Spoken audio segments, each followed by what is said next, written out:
Assalamualaikum warahmatullahi wabarakatuh. Bismillah, alhamdulillah, wassalatu wassalamu ala rasulillah Sayyidina wa maulana Muhammad ibn Abdullah. La hawla wa la quwata illa billah. Perkenalkan, nama saya Tessa Anggarini. Saya dari kelas PAI reguler semester 4. Nah, di sini saya dalam mata kuliah konsep tabawi, saya akan memilih dua metode atau dua model pembelajaran dan landasan teologisnya. Yang pertama ini saya akan memilih metode ceramah. Yang kedua saya memilih metode PJBL atau Project Based Learning. Kita masuk ke dalam metode pembelajaran yang pertama. Saya itu memilih metode ceramah.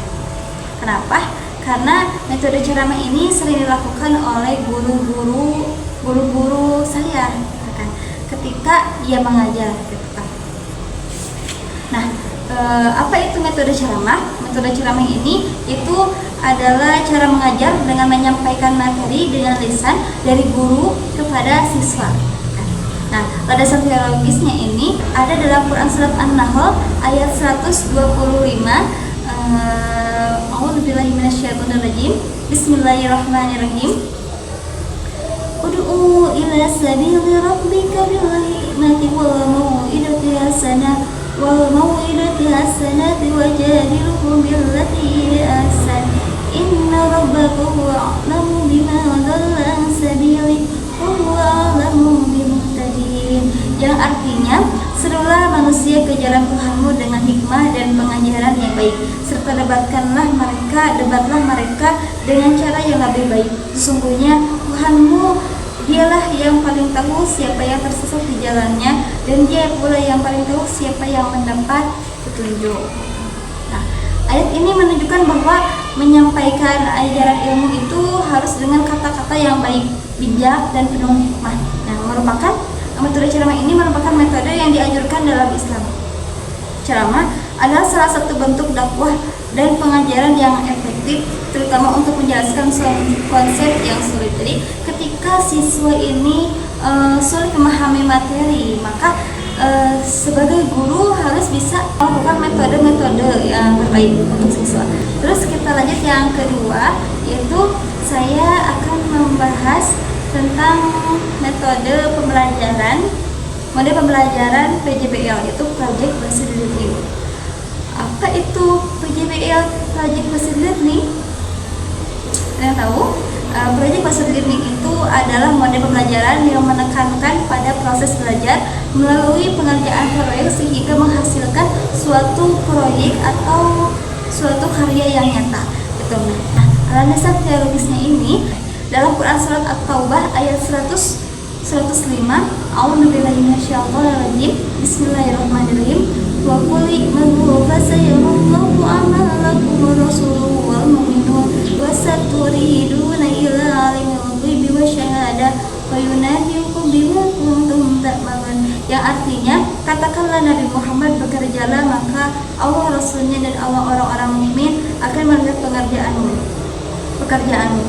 Kamu akan dikembalikan kepada Zat yang mengetahui yang gaib dan yang nyata. Lalu Dia akan memberitahukan kepada kamu apa yang selama ini kamu kerjakan. Nah, ayat ini menegaskan bahwa Islam sangat menghargai amal dan kerja nyata. Dalam konteks pendidikan, peserta didik ini tidak hanya untuk memahami metode saja, tapi bisa untuk mengaplikasikannya ilmu dalam bentuk karya yang nyata, dalam bentuk tindakan nyata. Nah, PJBL inilah sejalan dengan konsep ini karena mendorong siswa untuk aktif, kreatif, dan inovatif. Nah, yang tadi ini kan saya menjelaskan tentang metode ceramah. Nah, bisa dikembangkan lagi, bisa diperpadukan lagi dengan metode PJBL ini, yaitu mengimplementasikannya dengan karya, bisa dengan sebuah karya. Gitu. Maka siswa menghasilkan karya-karya yang unik, yang kreatif. Nah, contohnya itu, penerapannya itu bagaimana? Yaitu ketika guru menjelaskan wudhu dengan metode ceramah, lalu kita perpadukan metode ceramah ini dengan metode PJBL, Project Based Learning, lalu menghasilkan karya-karya nyata.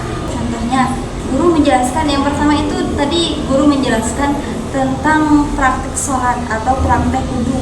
Nah, siswa ini harus bisa mengimplementasikannya dengan apa? Dengan cara membuat video, contohnya itu dengan cara membuat video sholat, tata cara sholat, atau membuat video tata cara wudhu, kan akan menghasilkan proyek, kan akan menghasilkan karya-karya tersebut, sehingga siswa ini akan mendorong siswa ini akan menjadi aktif, kreatif, dan inovatif.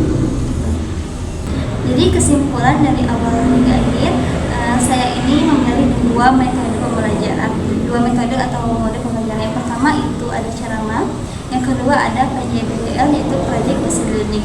Nah, kalau bisa disatukan ini akan menghasilkan karya-karya nyata. Nah, ketika guru menjelaskan tata cara sholat, maka kita perpadukanlah metode ceramah ini dengan mode pembelajaran PJBL, yaitu siswa mengimplementasikannya dari teori ke implementasi dalam karya, sehingga menghasilkan karya-karya yang nyata. Contohnya seperti tadi, yaitu guru menjelaskan tata cara wudhu atau tata cara sholat, lalu siswa dikembangkan lagi, yaitu membuat video tata cara wudhu dan tata cara sholat, lalu menghasilkanlah siswa yang kreatif, aktif, dan inovatif. Tuh. Oke, sekian dari saya. Mohon maaf bila banyak kesalahan. Akhirul kalam. Wassalamualaikum warahmatullahi wabarakatuh.